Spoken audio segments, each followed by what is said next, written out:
We're hearing from friends and colleagues of former Portsmouth Vice Mayor Charles Whitehurst, who passed away over the weekend. And people who knew him call him a trailblazer, a man who put the city first and politics second. 10 on your side's Lex Gray joins us from the newsroom now with more on Whitehurst's legacy. Lex?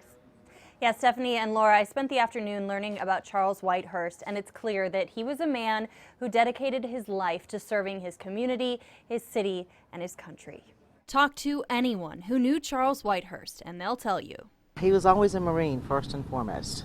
He had that Marine Corps bearing.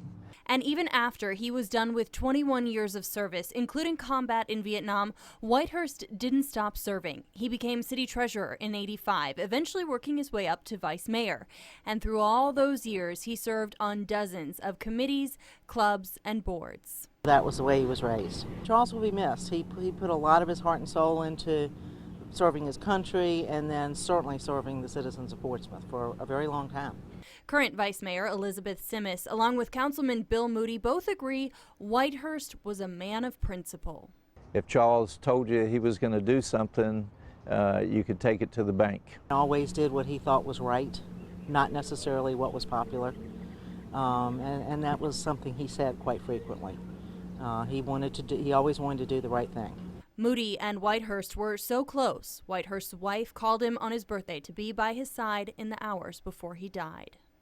I was sitting next to his bed and held his hand and let him know that Charles came by to wish you a happy birthday. And of course he was unconscious, but I detected a little squeeze of his hand actually. So Charles will be missed.